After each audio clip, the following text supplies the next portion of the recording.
कि देश में एक राज्य ऐसा है बिहार जो हमेशा सुर्खियों में बना रहता है बुरी चीजों के लिए, लेकिन आप लोगों को हम आज एक अपने कैमरे के माध्यम से दिखाएंगे जो कहीं ना कहीं इंसानियत को बहुत अच्छे तरीके से रिप्रेजेंट करता है।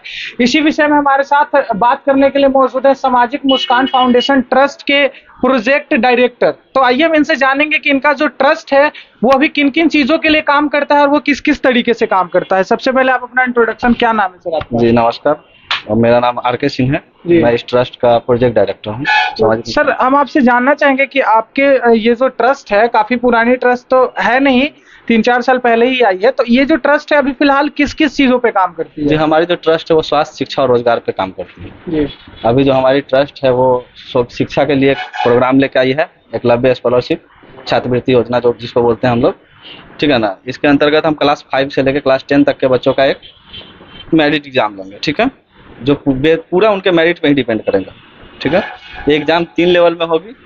पहला होगा उनका ग्राउंड लेवल जो उनके स्कूल में ही ले लिया जाएगा, दूसरा उनका होगा डिस्ट्रिक्ट लेवल जो हमारे सेंटर पे लिया जाएगा, ठीक है, और तीसरा जो होगा उनका होगा स्टेट लेवल। इसमें क्वालिफाई करने वाले सभी बच्चों को बच्चे आप तक कैसे पहुंचेंगे? उनको कैसे पता चलेगा कि फाउंडेशन, ये जो मुस्कान फाउंडेशन ट्रस्ट है, इसके थ्रू हमें जो बेनिफिट्स मिलने वाली हैं वो उन तक कैसे पहुंच पाएगी? जी इसके लिए हमारे फील्ड एग्जीक्यूटिव जितने भी हैं सब सक्रिय है। सब स्कूल वगैरह में जी जी हर स्कूल, हर coaching centre, door to door visit हमारे स्टाफ कर रहे हैं, ठीक है ना। आपने अभी कहा कि आपका फाउंडेशन बच्चे लोग को एग्जाम लेती है, जी किस आधार पे आपकी फाउंडेशन एग्जाम लेती है, बच्चे को किस तरह से चयन करती है?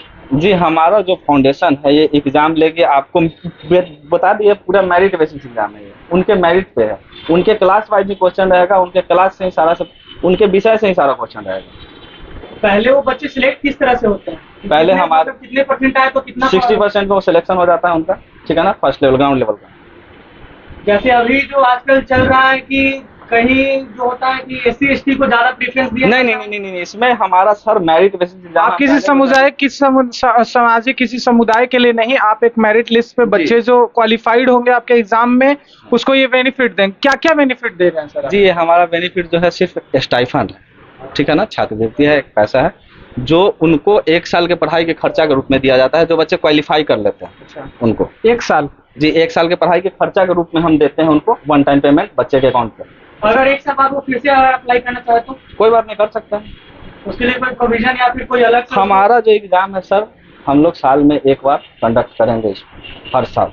तो पिछले बच्चों के लिए कुछ प्रेफरेंस अलग से मिलता है या फिर सेम कंडीशन उनको फिर से अप्लाई करना होगा? कंडीशन सेम रहेगा। अच्छा, ये तो शिक्षा की बात हो गई सर। स्वास्थ्य में आप लोग कैसे, किस तरीके से काम? स्वास्थ्य में जैसे हम लोग जगह जगह पे कैंपिंग वगैरह करवा के, ठीक है ना, ब्लड जांच ये सब अभी कर रहे हैं, ठीक है।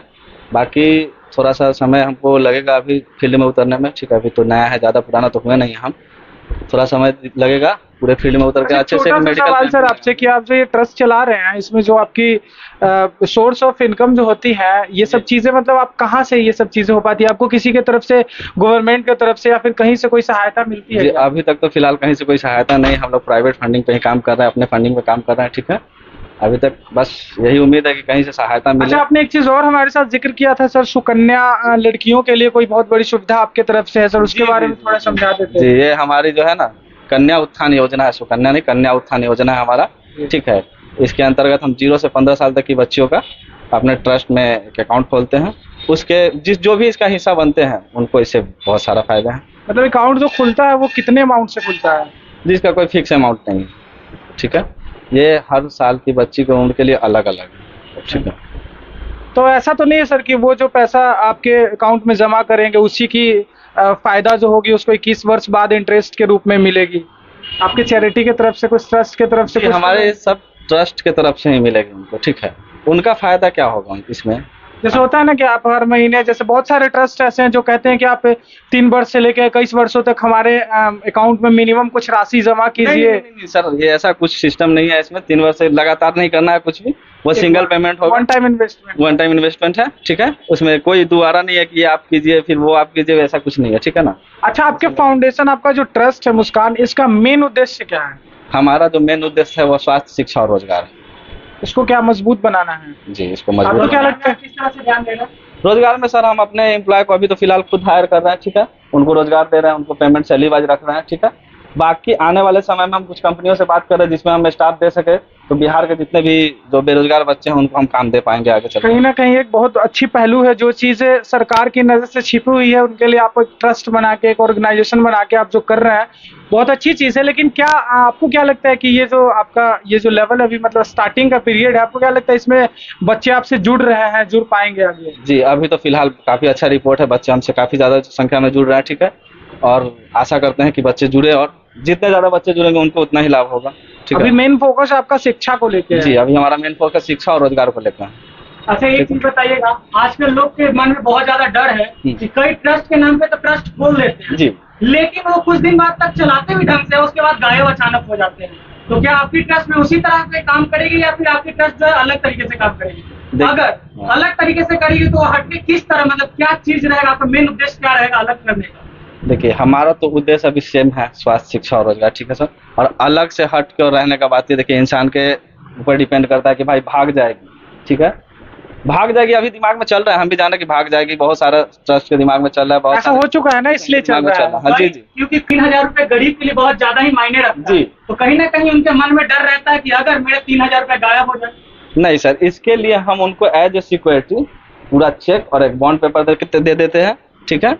उनको जब इच्छा है, जहाँ से इच्छा है, वो अपना पैसा निकाल सकते हैं। मतलब उनके पैसे की जो सिक्योरिटी है उसका आप एक बॉन्ड पेपर बना के उनके हाथ में दे देते हैं कि हम इन फ्यूचर आपका पैसा लेके भाग नहीं सकते हैं, आप जिंदगी में जब भी चाहिए, जैसे आज जमा किया आप कल भी निकाल सकते हैं, ठीक है ना। आज आप जमा कर दीजिए, कल आपके दिमाग में शक पैदा हो जाए, कल भी आप पैसा वो निकाल सकते हैं। आपने बोला 21 साल तक जमा करना, अगर नहीं 21 साल तक जमा नहीं करना है सर, वो 21 साल तक के लिए रहे। हाँ, 21 साल तक के लिए तो आपने बोला 21 साल तक के लिए उसका जो बीमा, एक तरह से हाँ, बीमा हुआ जी, वो होगा। जी। तो अगर उसके बीच में पहले 21 साल से पहले अगर उसको किसी चीज मतलब कुछ हो जाती है तो फिर आपकी कंपनी क्या करेगी? जैसे उनका कोई हादसा हो जाता है तो उस पैसे में हम अपने तरफ से जोड़ के उनके परिवार के हाथ में, माता पिता जिनके नाम जो साइनिंग अथॉरिटी रहेंगे, ठीक है ना, वो बच्चे साइनिंग अथॉरिटी नहीं होते, उनका माता पिता साइनिंग अथॉरिटी होते हैं, ठीक है, उनको मिल जाएगा पैसा। किस तरह से उसमें आप मतलब वो 3,000 रुपए ही मिलते हैं या उससे ज्यादा? नहीं सर, उसमें हम जोड़ के देंगे टोटल किस पैसा। तरह से आप लोग जो पैसा उनका शादी 21 साल बाद मिलने वाला रहता है, वो टोटल पैसा हम उनको उसी टाइम देंगे, पहले ही मिलता है? पहले ही मिल जाता है। हादसा अगर मैं गिफ्ट हम नहीं दे पाते हैं। कहीं ना कहीं एक बहुत अच्छी पहलू है, और हम लोग आपसे विनती करेंगे, जो भी बच्चे हैं, जो मध्यम वर्ग के बच्चे हैं, जो पढ़ाई लिखाई करना चाहते हैं और कहीं ना कहीं पैसे के वजह से नहीं कर पा रहे हैं, उनके लिए फाउंडेशन या ट्रस्ट बना है, और आप लोग एक बार इनके साथ आए, विजिट करें, इसके बारे में जाने, और अच्छा लगता है तो एग्जाम दें, एग्जाम क्वालिफाई करें और इनके साथ आगे बढ़े। जो बच्चे पढ़ाई में सक्षम है, सिर्फ वही बच्चे हमारे साथ आए, क्योंकि टोटल एग्जाम जो है उनके मेरिट पे है और स्कॉलरशिप भी है जो उनके मेरिट पे है, ठीक है। एक बार आप अपना पूरा एड्रेस जी, बता दीजिए। सामाजिक मुस्कान फाउंडेशन, नियर LIC बिल्डिंग, गगन अपार्टमेंट, एग्जीबिशन रोड, पटना। आपका अपना नाम क्या हुआ? मेरा नाम RK सिंह हुआ सर, मैं इस प्रोजेक्ट का प्रोजेक्ट डायरेक्टर हूँ। मेरा फोन नंबर सर 7321821941, ठीक है। बाकी हमारा जो वेबसाइट है वो smfoundations.in है, ठीक है। उस पर आप जाके टोटल चीज देख सकते हैं, वहां से आप फॉर्म भर सकते हैं। फॉर्म भी ऑफलाइन नहीं है, सब ऑनलाइन है, ठीक है, सारा कुछ ऑनलाइन है। आप ऑनलाइन फॉर्म भर सकते हैं, ऑनलाइन एडमिट कार्ड डाउनलोड कर सकते हैं, ऑनलाइन आपके सेंटर वगैरह का पता चल जाएगा, सब कुछ, ठीक है। जो बच्चे इस फाउंडेशन, इस ट्रस्ट की तरफ से जो सुविधाएं मिल रही है उसका जो अनुभव लेना चाहते हैं, वो इनके वेबसाइट पे जाके, इनके फोन नंबर पे या फिर इनके दिए गए एड्रेस पे आके इसकी पूरी जानकारी ले सकते हैं। बाकी आप लोगों को